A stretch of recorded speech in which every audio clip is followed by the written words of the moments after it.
Okay, so hello everyone. Welcome back to Static Research's seminar on measuring progress and well-being. So I'm Kelsey O'Connor, I'm one of the organizers. We also have Chiara Peroni and Francesco Saracino online, our two other organizers. Today, we are pleased to have Dr. Lucía Macchia speak about how governments should, or why governments should measure physical pain. So pretty standard here. So Lucía will speak for approximately 40 minutes and then address questions at the end. If you have a clarifying question, you feel free to raise your hand and we can address it in the middle. But at the end, that's when we'll have you raise your virtual hands or post your questions in the chat. And during the presentation, please keep your microphones muted. And just a last reminder, we are recording the event, so you'll be able to find this and past recordings on our website and our YouTube channel. Now to introduce Dr. Lucía Macchia. She is a behavioral scientist with an interdisciplinary background who focuses on human happiness, physical pain, and behavior. She explores how psychosocial and socioeconomic factors shape mental and physical well-being, integrating the methods from both psychology and behavioral economics. Part of this new generation of multidisciplinary well-being researchers. She has an impressive record, particularly as a junior scholar. Her research has appeared in prestigious academic journals such as Nature and Human Behavior. She's been featured in popular media outlets such as Forbes and the BBC, and has written for popular outlets as well, including the Harvard Business Review 3 times. She's currently a lecturer at the School of Health and Psychological Sciences at City University of London. Lucía, without further ado, we're pleased to welcome you. The floor is yours. Thank you very much. Thank you very much for the introduction, Kelsey, and thank you everyone for being here and having me here.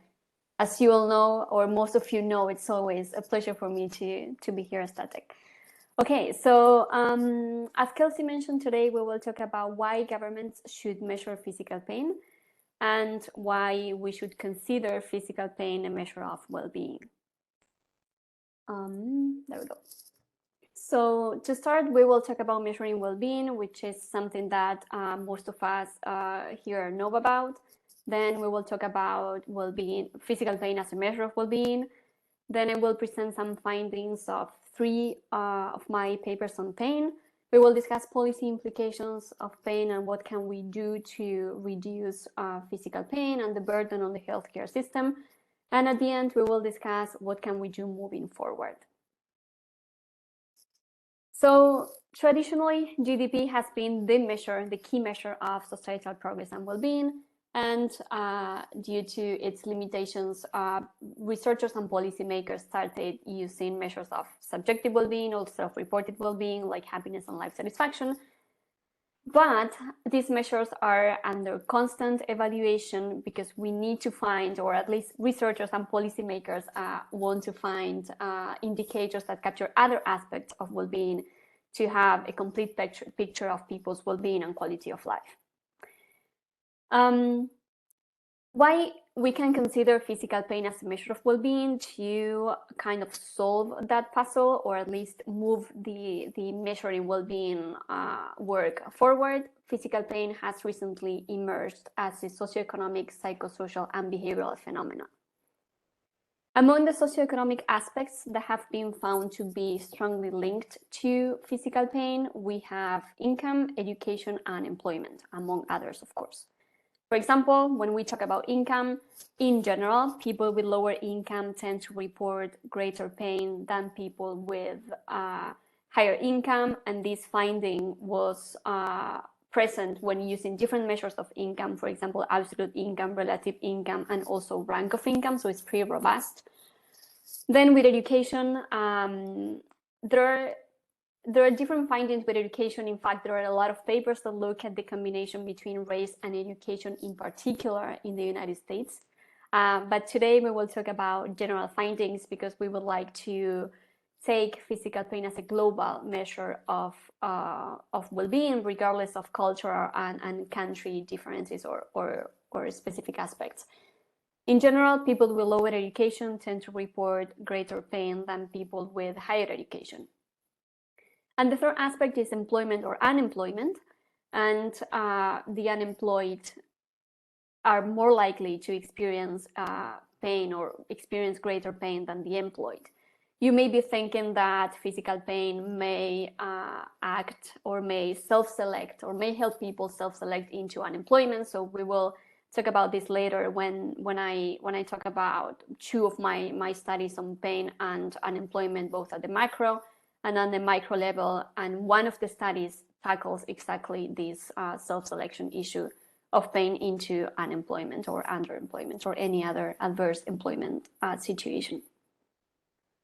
With regard to the psychological aspects, that's a large body of work that suggests that financial insecurity is strongly linked to physical pain. People who experience financial stress or have financial difficulties report greater pain than those who don't, who don't experience financial insecurity and who don't experience financial stress.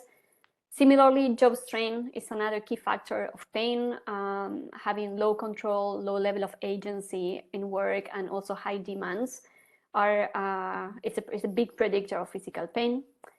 Another psychosocial aspect is discrimination of lack of belonging. People who feel discriminated or that they don't belong to a specific group tend to report greater pain than people who don't feel discriminated. And the last one, of the ones that I decided to bring here, so this selection, the last one is one aspect that has been widely studied in the well-being literature, which is social comparison.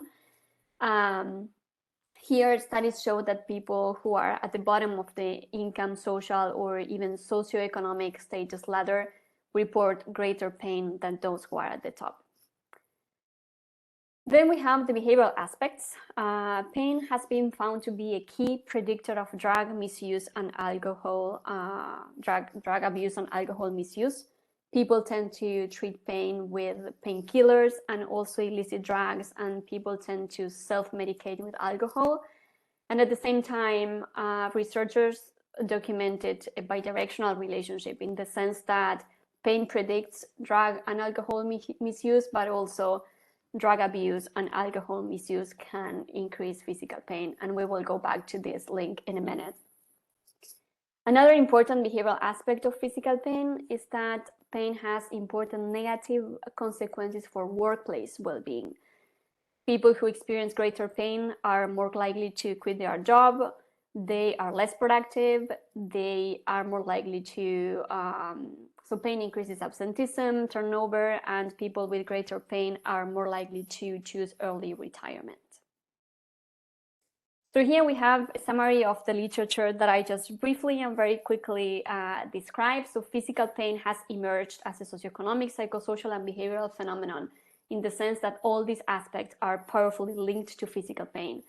To sum up, in the socioeconomic aspects, we have education, income, and employment, among others. In the psychosocial aspects, financial stress, job strain, poor job conditions, discrimination, and social comparison. And in the behavioral aspects, we have drug and alcohol misuse, suicide, which is something that I haven't mentioned, but we will go back to that in a minute, joblessness, and productivity. Physical pain is also a key factor in the so-called death of despair that you might have heard about, which is one of the greatest public health crises that the United States is experiencing right now and has been experiencing for a couple of decades now. Here we have a conceptual framework that shows that physical pain can be the consequence of negative psychological states such as anxiety, depression, and distress, which are related to despair.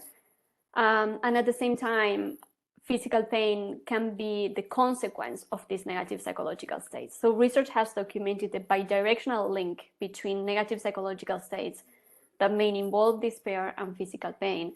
And what happens here is that physical pain reinforces this cycle or the link between negative psychological states and physical pain, making it even more serious or important.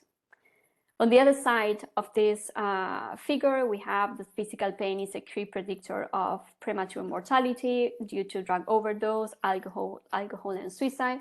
But at the same time, these despair-related causes of death can increase pain, again, reinforcing the cycle that has very negative consequences for people's well-being or overall quality of life. So what's the importance of knowing this literature. So this new literature helps us to kind of position physical pain as a measure of well-being, or in this case, well-being. As we all know, researchers have used measures of well-being like happiness, life satisfaction, and positive emotions to assess people's well-being, but they also use measures of negative emotions, psychological distress, and anxiety, or overall ill-being, to assess people's quality of life. And this literature suggests that we can position physical pain, or we can consider physical pain a measure of psychological ill-being to complement the existing measures of well-being. Some findings of my work on pain, and this comes from a paper that you might have even read because it was published last year. Here we used cross-sectional data from more than 100 countries. The data came from the Gallup World Poll. And what we did was look at the we looked at the relationship between the unemployment rate at the country level and the percentage of people in pain in each country. And what we found is that physical pain was greater when the unemployment rate was high. So here we have a graph that shows the change in the unemployment rate between 2009 and 2018, and the change in physical pain in the same time period. And we found that the greater the unemployment rate, or the greater the change in this case, the greater physical pain, or the percentage of people in pain. So the main conclusion of this study is that physical pain tends to increase during an economic recession and decrease during an economic expansion. The main, so why one may wonder why this is happening, and thinking and considering prior work, one of the explanations that we propose is that the financial insecurity and financial stress that high unemployment may generate was the reason why physical pain increased. Another study, in here we looked at adverse employment circumstances at the individual level, at the micro level. The other study looked at the unemployment rate at the macro level. So here we use HILDA, the Australian panel, with 20 years of data and repeated measures of both adverse employment circumstances and physical pain. So we have one measure of these employment circumstances and pain per year, so 20 per person. And here we have a graph that shows the relationship between years unemployed and looking for work, which is the number of years that people spend unemployed and looking for work since they finished full-time education, and the level of physical pain from 1 to 6. 1 meaning no pain, 6 meaning a lot of pain. And here we see that people who spend a greater number of years unemployed and looking for work reported greater pain than people who spend a lower number of years unemployed and looking for work. So this, we could say, that this is the micro aspect of the previous paper that looked at unemployment at the macro level. In this same study, we look at other employment circumstances. For example, people who worked full-time and were happy with their working hours, the underemployed, people who worked part-time and wanted to work more hours, and the overemployed, which includes people who worked full-time and wanted to work fewer hours. These are means, raw means, but the regression results show that the underemployed and the overemployed respectively reported more pain than those who were full-time employed and who wanted to work, who were happy with their working hours, who wanted to work the same hours that they were actually working. So here we have, this is the second main finding of the paper that shows that adverse employment circumstances are linked to physical pain.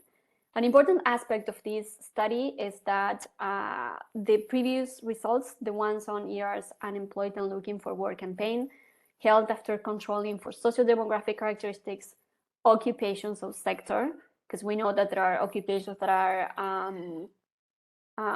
heavy on the human body versus others, state and wave fixed effects, and physical health. So these results in particular became insignificant when we controlled for mental health, which suggests that, and we also ran a mediation analysis, so mental health partially mediates the link between physical pain and years unemployed looking for work, which it's also connected to prior research that shows that financial insecurity and financial stress are linked to physical pain.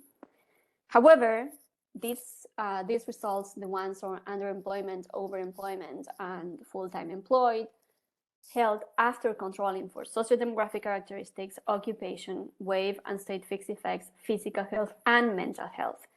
So the fact that this result held after controlling even for mental health could suggest that physical pain is an isolated phenomenon that deserves special attention, which is not, it could suggest that physical pain is connected to mental health, but it's not exactly the same. The third study that I want to talk to you about is on the role of prosocial behavior and physical pain. So up to now, we were talking about what are the determinants of pain, so what increases pain. But I personally believe that if once we know what increases pain, we should be looking at what can we do to ease pain. So what can we do to improve people's well-being, to improve, in this case, the physical pain aspect. And here we, for this study, we used UKHLS, or most commonly known as Understanding Society, which is the UK, the longitudinal data set in the United Kingdom. And here we found that engaging in both the prosocial behaviors that we studied, which were volunteering and donating, versus neither, it's more protective for physical pain. So engaging in prosocial behavior brings a protection against physical pain. In this graph, we have the effect of prosocial behavior on physical pain, and the numbers that you see here are regression coefficients.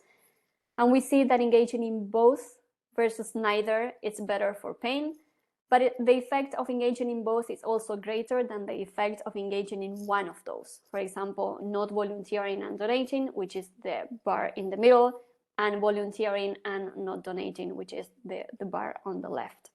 So the main goal of the study was to see whether there are some interventions that we could create to help ease physical pain. And what we found is that prosocial behavior is protective. It's a protective factor against pain, and that engaging in both versus one, it's better for physical pain, helps reduce physical pain. What are the policy implications of pain? So here we have some numbers that could help us to get an idea of the pain situation around the world. In particular, the US spends $600 billion each year to treat pain, which is a figure that exceeds what's spent in relation to heart diseases and diabetes. The second number, which could help us to draw a picture of pain, the policy situation of pain, is that 32% of people around the world are experiencing pain nowadays. And the third one is that 30% of medical consultations are pain-related in the United Kingdom. In addition, pain is the main reason why people visit the emergency room, which is also the reason why pain brings a strain in the healthcare system. So here we have a graph that shows that if we look at 2021, we see that point is the 32% that I just mentioned. So 32% of people in 2021 were experiencing pain all over the world. This graph was created with a sample from 146 countries with the Gallup-Whirlpool data. And here we see not only that 1/3 of the worldwide population are in pain, but also that the trend of pain, of the percentage of people in pain all over the world, has been increasing in the last decade.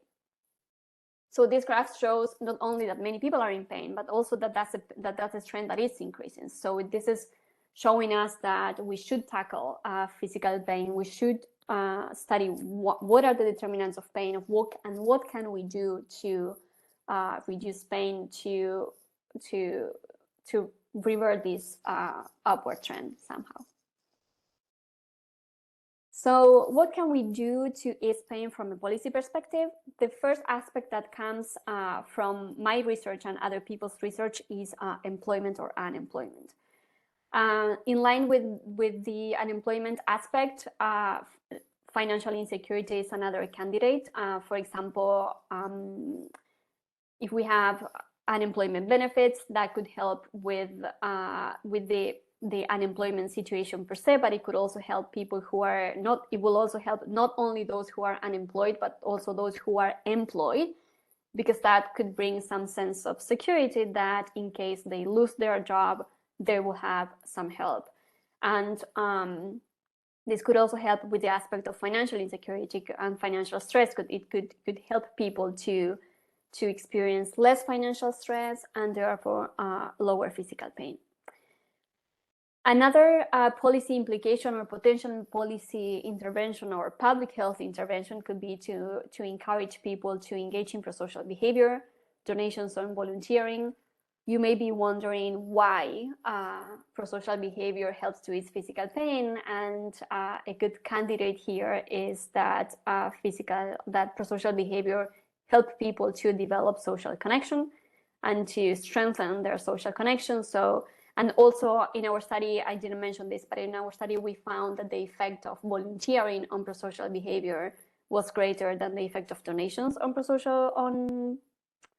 the effect of volunteering on physical pain was greater than the effect of donations on physical pain. So meaning that, yes, engaging in either donations or volunteering is good for physical pain, is protective, but engaging in volunteering versus donating is better. So if you don't have time to do both, just volunteer, which would be better for your health overall and specifically your physical pain.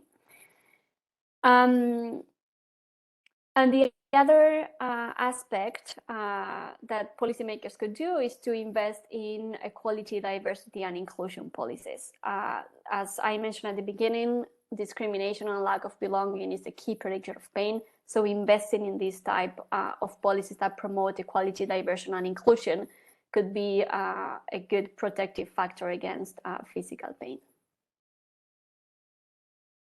So one question that may come up after all this research that I'm showing now and all these ideas is who will benefit from the study on physical pain and who will benefit from considering pain a measure of well-being. First of all, researchers that have been looking for a long time at what increases people's well-being. Then national governments and policymakers, organizational leaders due to the negative implications of pain in workplace well-being, absenteeism, turnover, early retirement, and of course, physicians. Another question that may come up from this research is why should we, which is also connected to the main point of this talk and the title, is why we should consider physical pain a measure of well-being. First, pain can be a good complement to the existing measures because it captures aspects that other measures of well-being like happiness and life satisfaction may not capture. It could also be considered a marker of ill-being, as I just mentioned, and be a good complement to measures of anxiety, stress, and even depression. It could be a more objective indicator in the sense that physical pain has been traditionally considered a body sensation. So it's easily to feel, and we can just report whether we had a headache or not. Whether reporting stress and anxiety may involve a more subjective evaluation that could eventually bias our responses. Then using physical pain as a measure of well-being could help us with social stigma. There's social stigma associated with being depressed or anxious, whereas, as I mentioned, pain is considered a body sensation or even a medical issue or a physiological issue that may not have the social stigma that other measures of psychological ill-being may have. And finally, physical pain is a great public health concern and public health challenge that many countries around the world are experiencing right now. You may be wondering, how can we measure pain? We can use similar scales as the one that we use for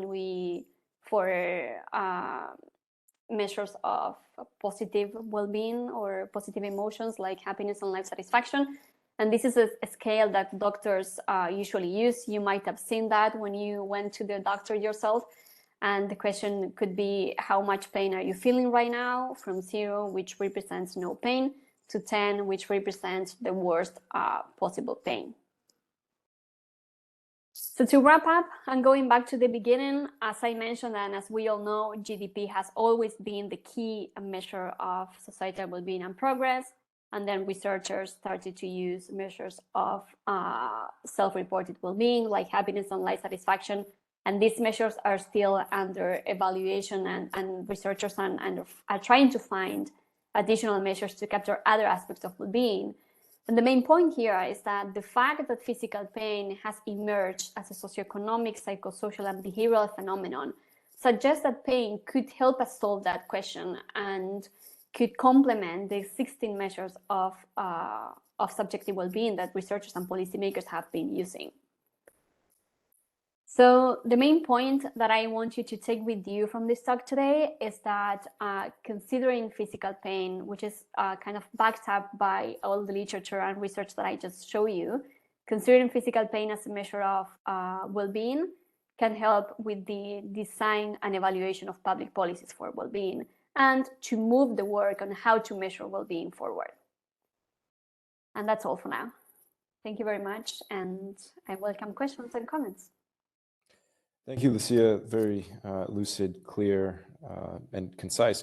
I wonder if, just as the chair, I could start us off with partially a clarifying question. Mm-hmm. So I'm thinking about the validity and the measurement. So you gave us one example, you're showing us a scale, but you also said that it can be, more objective, say with headaches. So maybe how it was measured in your studies, and then also more broadly, how people validate the measures that are being used. Yeah, that's a great question. I think that question has two parts, two answers. One is that there are studies that validate pain with biomarkers, for example, and that's the direct answer for that question. But then the second part of that question would be that if we want to consider pain as a measure of psychological ill-being, so we care about what people feel. So we can talk about the validity of the scale, and there are a lot of studies that study that psychometrically and so on.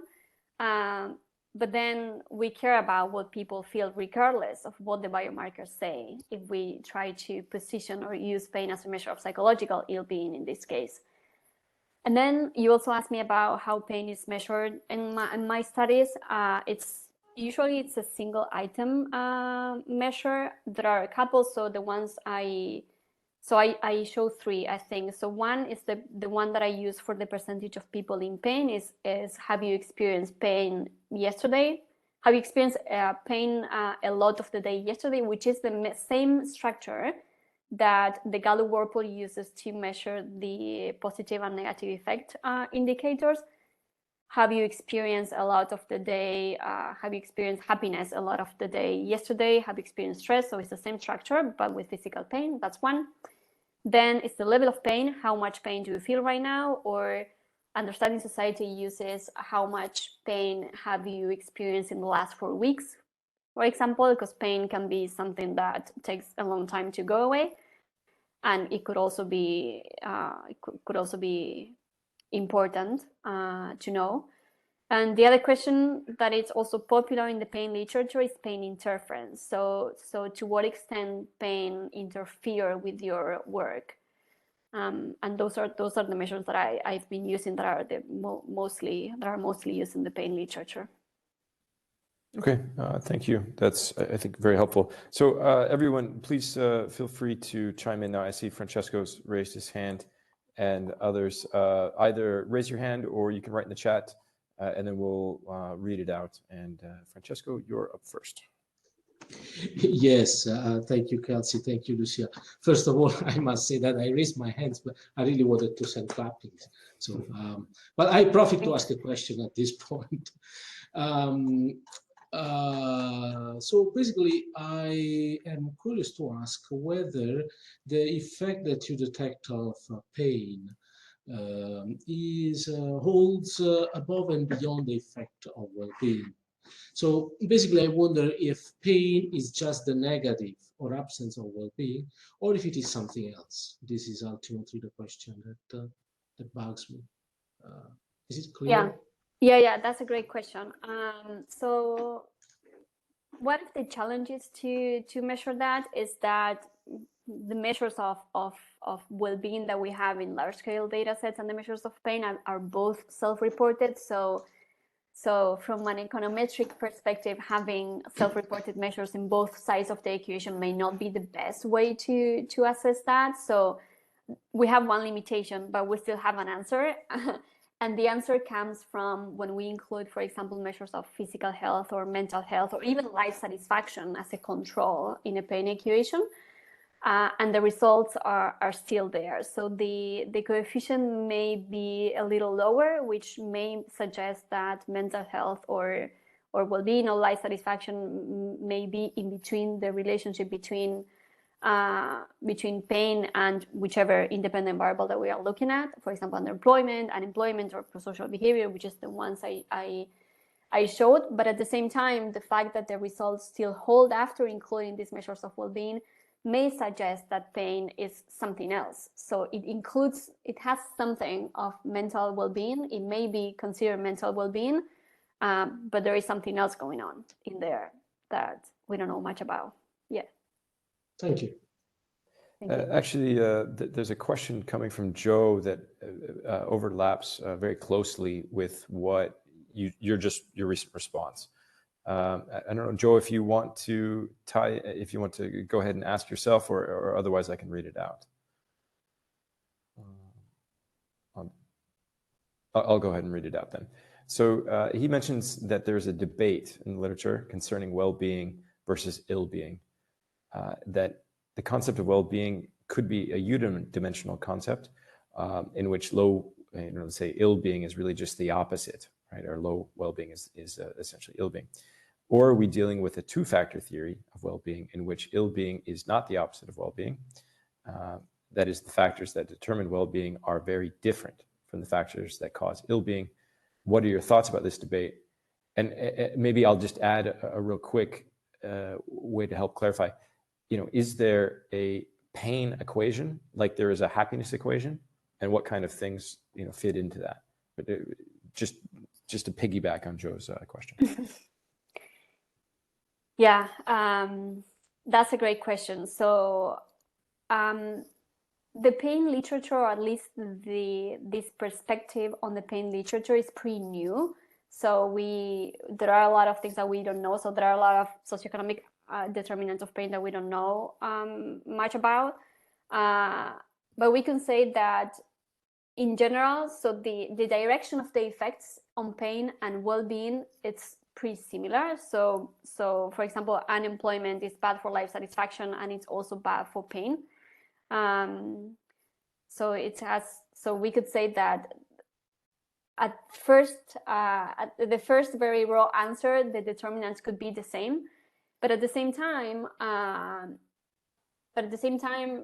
the pain, I don't know if there's a pain equation. I mean, if there's an established pain equation, which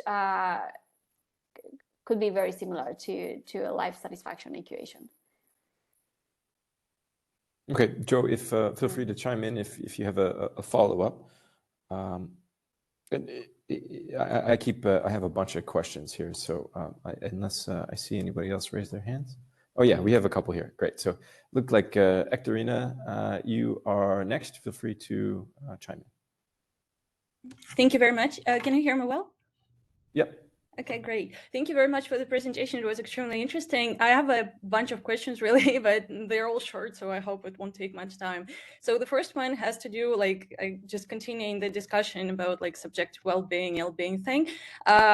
You mentioned that exploring the mechanism about how, for instance, different interventions or different socioeconomic factors can influence the level of pain people feel. So you mentioned that partly it is mediated by mental well-being, if I understood correctly. But what do you think is the other part there? So if we're speaking of pain as bodily sensations, and if these body sensations come from, for instance, illness, I don't really know, I'm not in medicine, but I don't really know where else they can come from. So I doubt that having a job or doing some pro-social things towards others can really change the body sensations themselves. So probably they change the perception. Is it about like probably drawing away attention from this pain that like this interventions provide? What are your thoughts about this? And sorry if I missed that, like being lost in my own thoughts. And one clarification question as well. I was doing a study on prosocial behavior as well, and I'm extremely interested. Who was your sample? Sorry again if I missed that. So was it a clinical sample, or was it like also from like panel data? Was it cross-sectional, or was it an experiment? I would love to hear a little bit more about that. And also, just the last one, I was very much intrigued by the graph that you showed, showing the share of, if I understood correctly, world population and pain. And there was like this trend going up, except for this 2020, which is, yeah, here. So it is extremely interesting. What are your thoughts on that? So it's like a COVID year type of thing. So why do you think it dropped there? Thank you very much. Sorry if I took too much time. Of course, thank you. Great questions. So let's go backwards. So the first one, so like the last one, the drop in 2020, we think it's because of the pandemic years and also the data collection, the way so there are two things. One is the way in which the data were collected in 2020 differed a little to the way in which the data were collected in other years. So that may be a reason. And also the changes in lifestyles that the pandemic brought may also be connected to lowering pain, because many people were not commuting, for example, which is a key predictor of pain, and these type of things. So the main point here is that despite that drop in 2020, the trend becomes positive again in 2021. I mean, we have to see what happens 2022 and going forward, which we don't know yet, but the trend seems to go back to their positive trajectory before 2020. But that's one aspect. Then on the prosocial behavior paper, so we used Understanding Society, which is the UK panel, and that's general population. We also control for level of depression and long-standing illness to avoid having people whose pain comes exclusively from medical issues or clinically diagnosed mental issues. And then can you remind me the first question? The first question was about the mechanism. So one of the parts of the mediation you mentioned, that is mental well-being, but what do you think is the other part? So what exactly is happening? Yeah, mm-hmm. Yeah, that's a great point. And I have to say that I don't know yet. I may know in a couple of months or next year, maybe, hopefully. I think that the good aspect here, or the good point to note, is that the fact that some results hold after including mental health and some mental health in the equations and some others don't, suggest that physical pain, and also the fact that if we run a formal mediation model, mental health partially mediates the link between physical pain and unemployment or underemployment, for example, in the other study. So there's something else going on. And the fact that when we, for example, in the previous one, so in this one, when we include mental health as a control, the coefficient is still significant, a little lower, but still significant, suggests that there's something else going on with pain, which could be purely physical, and it could be part of that medical determinant, or that physiological determinant. So that's why I believe that pain, it's kind of a complex construct or concept that is not just mental or just physical. So there's a combination, and we don't know the degrees in which the mental and the physical aspect interact when we talk about pain. Thank you very much. Of course, thank you. Giovanni, you're up next. Hey, can you hear me well? Mm-hmm. Yeah, so me too, I have a couple of questions, and most of my thoughts are overlapped with Katerina, actually. So first of all, you say, going forward, I propose a measure, which is how much pain do you feel from 0 to 10? And then you're saying this has not been used so far, right? So you use some twist on that. How much pain did you feel yesterday and this type of stuff, right? So this is not yet established as a measurement. What do you mean? Like, I mean, it's included in large-scale data sets, if that's established. I don't know what established means. no, okay. So it's already Yeah. being asked in that way. How much pain do you feel from 0 to 10? Yeah. Yes. Okay. And this is also what, in some cases, you were showing data from that question. Yeah. For example, this one is 1 to 6. Okay. But Yeah. it's a numerical scale. Okay. Which is the same as one. So it's already being measured in that way. Yes. Okay. Okay. So that's my thanks. Then I don't know how interested you are, but there are 2 channels, I believe so, in like 2 directional arrows. In some cases, from things to pain, and in some cases from pain to things. Like, I expect you have ideas on what causes what. Also, you showed a slide at the beginning of your talk on this. And like, how interested are you in these? Like, do you have something on causal relationships? And finally, a bit more similar to Caterina, this is all quite convincing, but no, actually, I have two quick questions. So this is all very convincing, but yeah, the story seems like if you are, let's say, let's put it simply, if you are unhappy, you kind of feel shattered, and you also perceive you have more pain having the same physical situation with respect to another guy. So it's all happening in your mind. Is this the message? Are you suggesting something like this? And would you see this also in some other domains? Like, I don't know, do you feel lonely? Like, just because you feel unhappy, you are more pessimistic in more domains. Should we see it in this way? And pain is interesting because it should be objective. And another super small point, we see an increase in pain over the years, but also world population is getting older, right?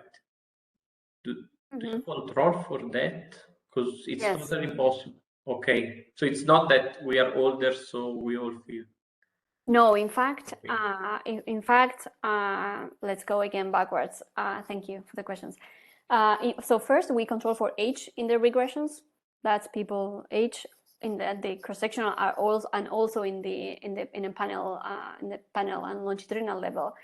And then a study that I ran is that to use the age profile of the nations and to see whether the trend holds in countries in which people are older than in countries in which people are younger.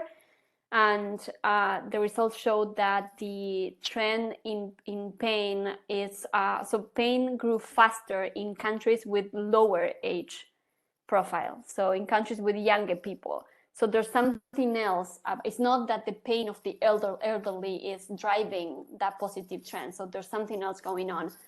Probably government spending and access to healthcare and level of stress as well, and these type of things. So it's, yeah, the age aspect is under control, we could say.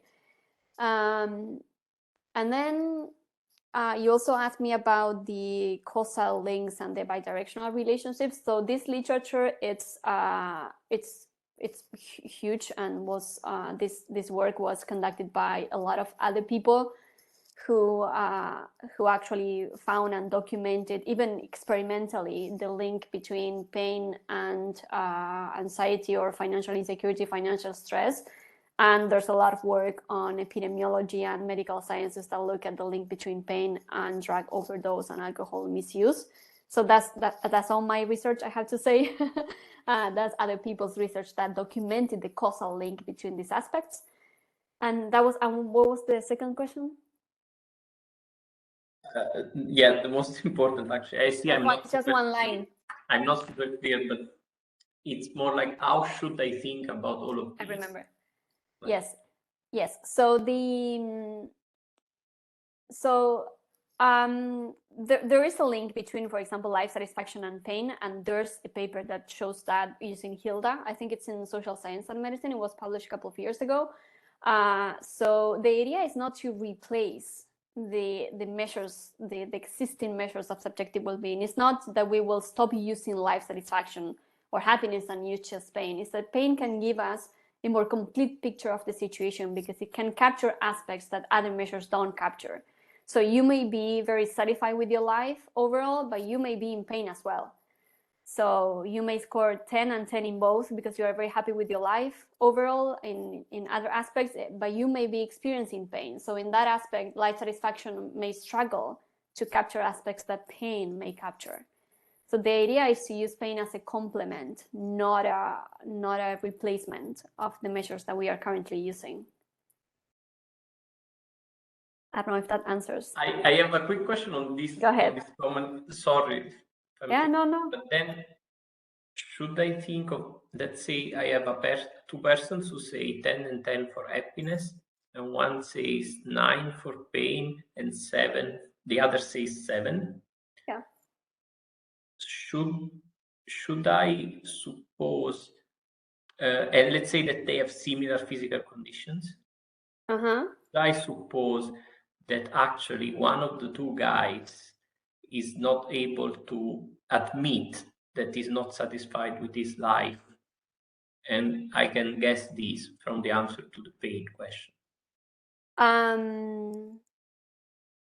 So from an econometric perspective, I don't know because I don't know, and I don't know if there are studies on. No, but really from a psychological point. Yeah, exactly. So I would say that let's average those measures and see whether one person has higher well-being than the other. Just that. So it may be the case that people may that even, I mean, I don't think like here with pain there are kind of social desires of underreporting pain, like why, as we could see in, for example, there's research that shows that reporting anxiety and depression is connected with social stigma, but pain not that much. So I don't think that people will have I mean, there may be a difference in pain tolerance, yes, but that's part of the story as well. So if I have high pain tolerance and and that's why I think the subjectivity aspect of pain, going back to why positioning pain as a measure of psychological ill-being or psychological well-being as well, why that's important, because I may have high pain tolerance and my pain levels may be very low. That's fine. So regardless of my physical conditions. So what matters is my self-report of pain versus the conditions, or whether I want to omit my pain or lie or this type of things.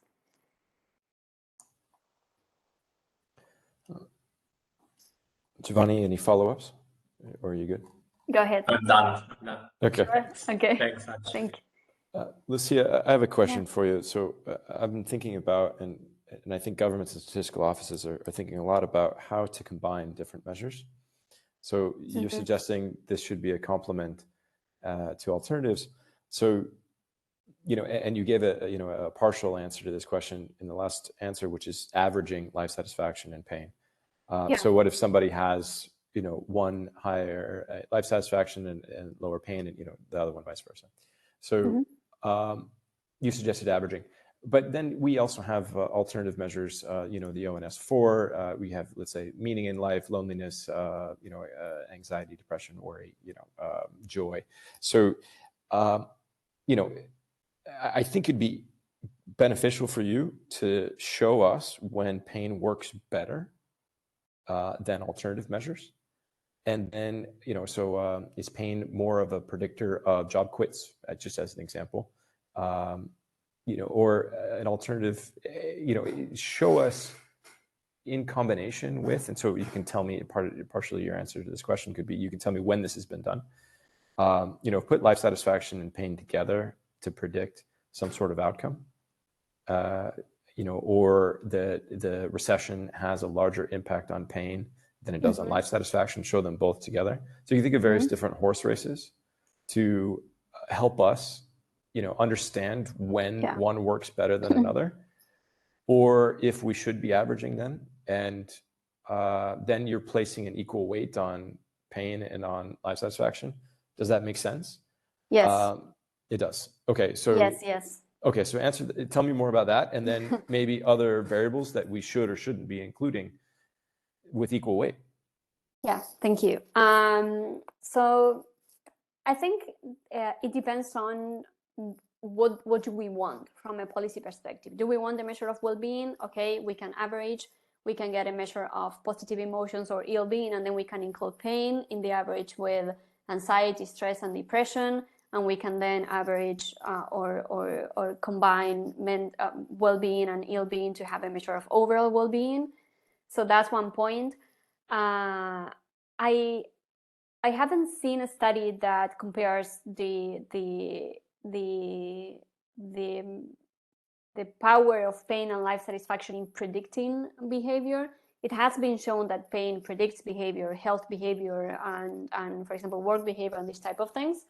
But I haven't seen anything that shows whether one is more powerful than the other. So thank you for the idea. And then I personally believe that looking at pain as an isolated or single measure of well-being is important, not only because of all the aspects that pain can capture, but also because it could be very informative for public health in particular. And to design policies that help people to reduce their pain. It won't only affect or improve people's overall well-being, which is what we want from a global government perspective, but it will also help to inform the public health sector and health policy in particular. So let me respond to the first part. So I was thinking about this as well during your presentation. So it sounds a little bit like you're placing pain among the affective measures of well-being, but it doesn't fit there either, right? Exactly. No. So, but then you're averaging it with, say, loneliness, with which isn't really affect, but let's call it anger, sadness. How sad were you yesterday? How angry? How much anger did you experience yesterday?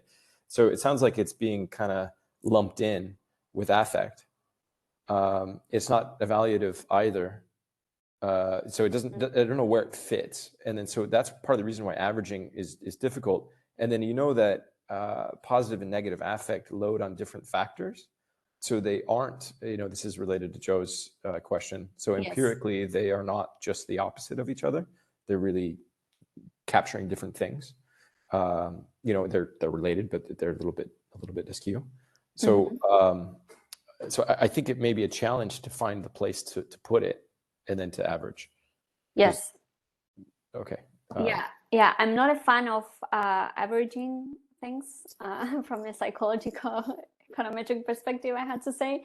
But if we have to position pain somewhere here, for me, or I would put it in the ill-being umbrella.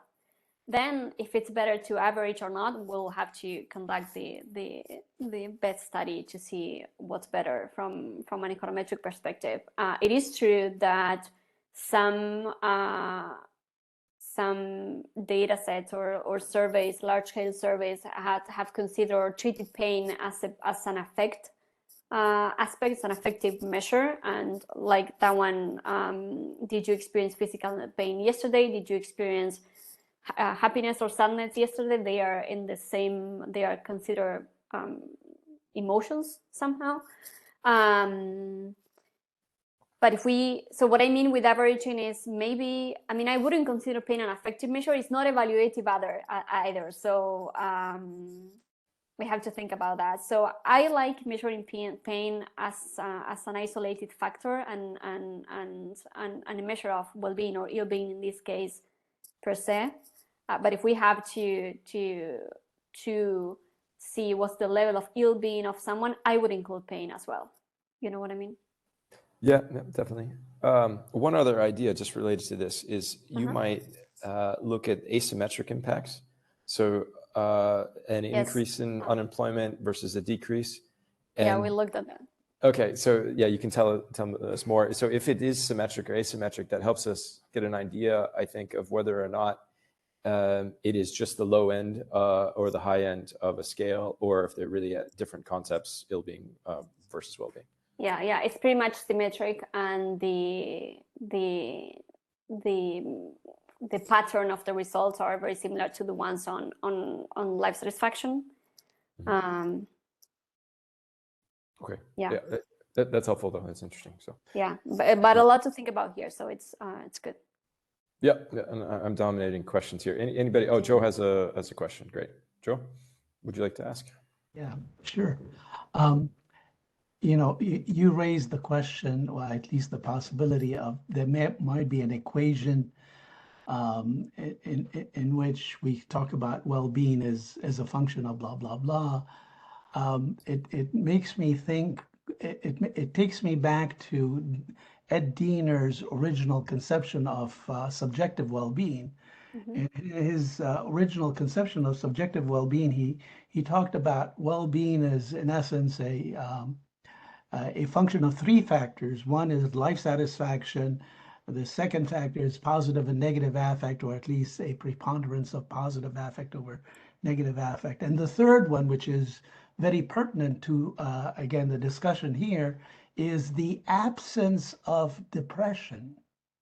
So in the overall formulation of subjective well-being, the third factor is the absence of depression. If you'd be able to position physical pain in the context of absence of depression, it goes back to Kelsey's equation of being able to put it all together, so to speak.